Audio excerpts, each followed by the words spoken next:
you, for the years I've known you, have said have had some opinions about the police, namely that they lie.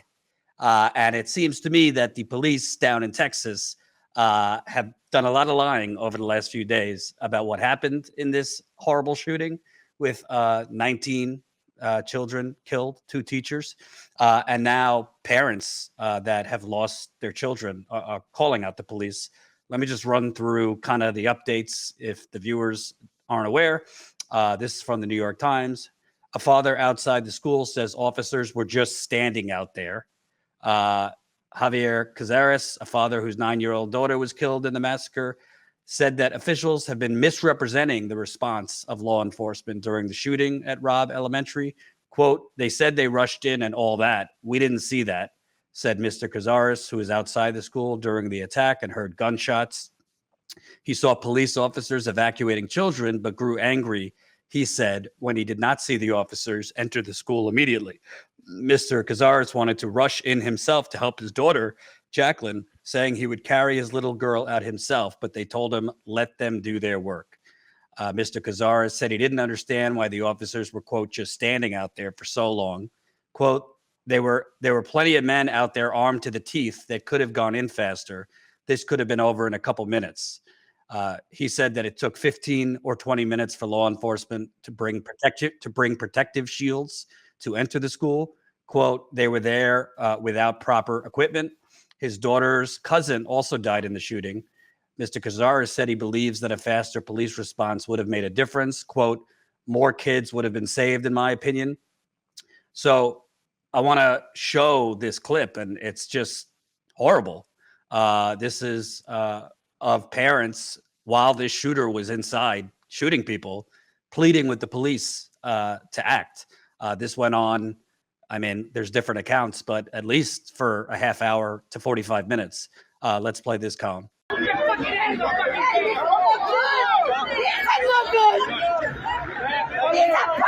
taking care of it. Shit, he ain't done yet. She did. It's not good. Y'all shouldn't fucking treat that motherfucker like that. No, the fuck you doing to him? Let him go.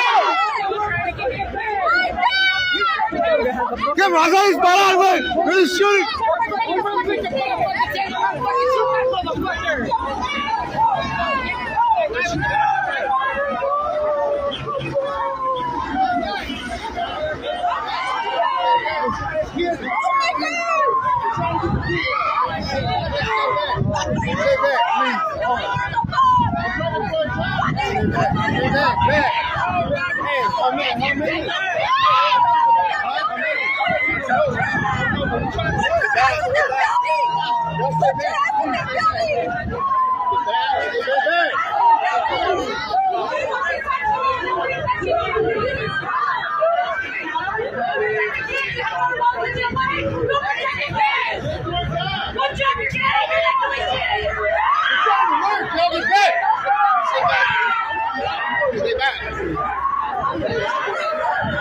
It went on like that for about half hour, 45 minutes.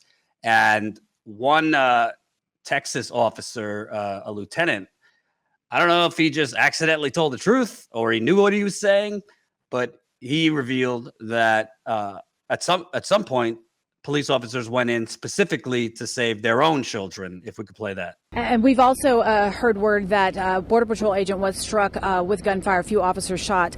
We've heard that some law enforcement officers actually went into school to get their kids out. Can you talk about that? Right. So what we do know, Vanessa, right now that there was some police officers, families trying to get their children out of the school because it was an active shooter situation right now. It's a terrible situation right now. And of course, just as we mentioned, the loss of life, it's just terrible. It's a terrible tragedy now that took place. But again, we got to keep acknowledging those brave men and women that actually were there on scene that met this suspect. And of course, we know that they were met with gunfire. Some of them were shot. But at the end of this, the suspect was shot and is now deceased. The threat is now neutralized. Yeah, he just said that they went in to get their kids, which has been widely, reporters have been asking more questions about that. And lastly, this is just insane. A mom of 2 children at Uvalde was put in handcuffs after urging police and law enforcement to enter the school. Once freed from her cuffs, she jumped the school fence, ran inside, and sprinted out with her kids. This is from the Wall Street Journal. Quote, the police were doing nothing, said Angeli Rose Gomez, who after learning about the shooting drove 40 miles to Robb Elementary, where her children are in 2nd and 3rd grade. They were just standing outside the fence. They weren't going in there or running anywhere. Ms. Gomez, a farm supervisor, said that she was one of numerous parents who began encouraging, first politely and then with more urgency, police and other law enforcement to enter the school. After a few minutes, she said federal marshals approached her and put her in handcuffs, telling her she was being arrested for intervening in an ongoing investigation. So I don't know where to start. I don't want to give the right wing or, these NRA folks talking points because they're going to use this to say it wasn't the guns, it was the police that fucked up. It's both. But what are your thoughts? Because, you're no stranger to these mass shootings. Your documentary depicted the Aurora mass shooting in addition to other shootings.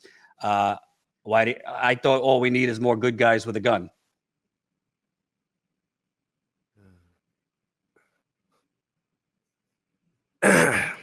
It's frustrating, I don't know. I don't know, bro. It's hard, man. It's hard. It's hard to see that. It's hard to see it. It's hard to see it, bro. I can't. Just cowards, man. They've been cowards, though. They hire these motherfuckers from Walmart, bro. That's what they do. They hire them from Walmart, whatever other job. They don't get no psych test. They all scary. That's why they police anyway, because they probably was bullied when they were kids. And now they all scared to go up inside of there. You know how many, I think there's been countless mass shootings. And you've heard, fuck the police first off, but you've heard, oh, this police just ran up in there and tried to handle it. You know what I'm saying? Win, lose, or draw. They went up in there because they know that that's what they were hired for. And you got these cowards because their whole rhetoric now is make it home tonight. Make it home tonight. Ain't no one, this is literally what you signed up for. For situations like this is it. This is what we've been supposedly training for, going on the beat for, having all this, having all these things to protect and serve. And the only thing they're worried about is either their children or making it home. And in fact, I didn't know that they arrested somebody. Bro, I want to say so much, homie. Ooh, man. Ooh. If I was a parent, you remember what happened in Dallas? Mm-hmm. I'm just saying, bro, you supposed to be protecting my child. You just sitting out here? Go up in there, fuck the shield. Y'all got ARs or whatever y'all holding. Assault rifles. Is there anything about different about this one? Will anything change? Because I basically see media doing the play-by-play of what happened, but not actually confronting politicians accepting this blood money.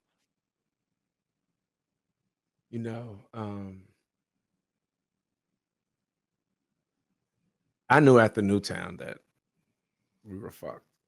Like, if that didn't change anything, we're fucked. Nothing else matters. The lowest you can go as a child, children, innocent children in the school being killed. When that happened in Newtown, I knew it was just a moment, just a matter of time before it happened again. Because just like the police officers, that shooter was a coward. He went to a place that he could easily access, that he would have no resistance because of whatever reason, whether he was bullied or not, don't matter. Same reason why police officers become police officers, because they was bullied, and now because they got a gun, they think their dick is big. Period, point blank. There's nothing's going to happen because we're so used to this. Everything is just, we're going to forget about it, and this shit is going to happen again. Period, point blank. That's it. Nothing else is going to happen because no one gives a fuck enough or long enough to do something outside of the people who's going through it. I can't imagine me sitting there waiting, hoping, and praying that my child wasn't one of the victims and then hearing that they were. Come on. We interviewed when we were doing Making a Killing. we did a screening for the victims of multiple mass shootings at Brave New Films. And one of the victims' parents was explaining how the death of their son affected them. And they was telling the story of them coming to Brave New Films at the time. They're from Denver. And it was like, this is my life. They said, we're driving here and we're laughing and we're smiling. His wife said a joke and they're laughing. And he said, instantly, the joy was interrupted by the fact that my son is dead. He said, that's my life. Since he died, every good moment is interrupted by the thought that their son isn't there anymore. Period. Imagine that.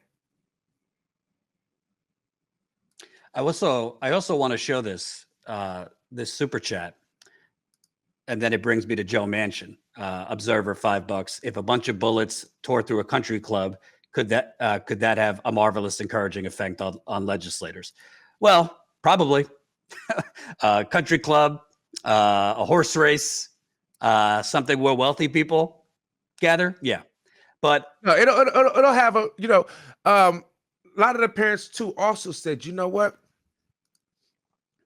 I always thought that those things just happen over there. They won't happen in this community until it happened. I didn't become an activist until it happened to my child. Unfortunately, sadly, that's really the reality.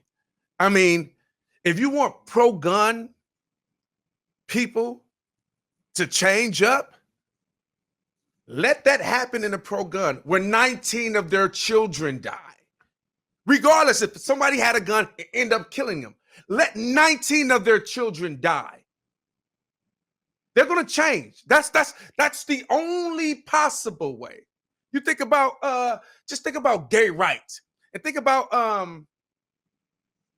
who was Bush's vice president? Cheney. How he was anti until he found out about his daughter.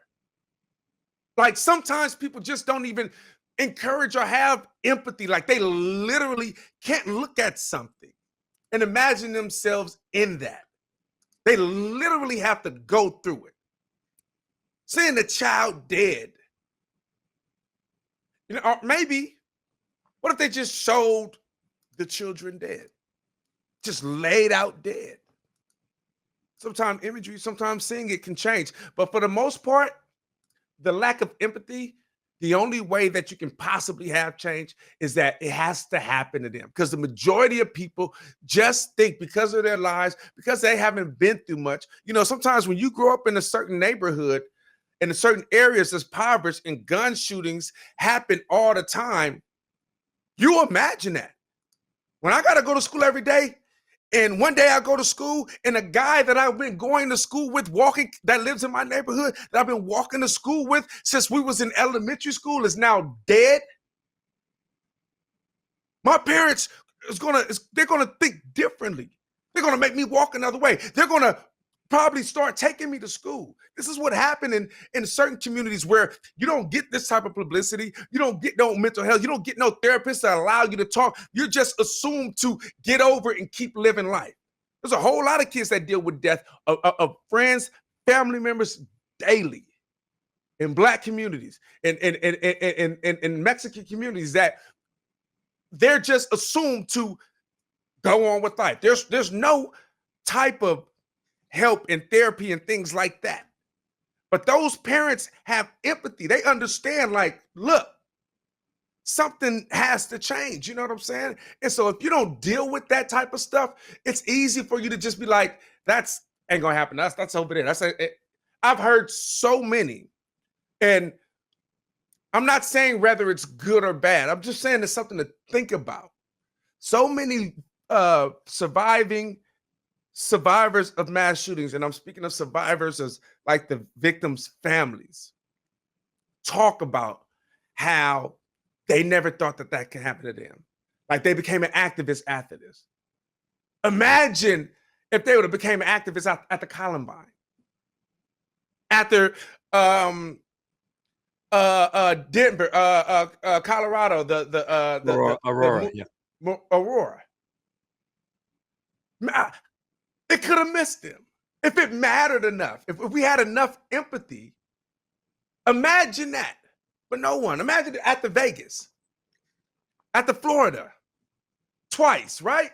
I mean, imagine if you had, because we had enough shootings to have enough activists to make this shit change. I'm talking about a gun rights people. Florida is a gun rights heavy state. Texas is a gun rights heavy state. Both of those states has happened twice already. Virginia is a gun rights heavy state. To me, that's the only way. Legislation ain't gonna happen. Like I said, we're gonna start being distracted. You got people out here in survival mode. Thanks for watching, and make sure to tune in to Status Coup's daily live stream Monday through Thursday at 5 o'clock Eastern Time and Fridays at 4 o'clock Eastern Time.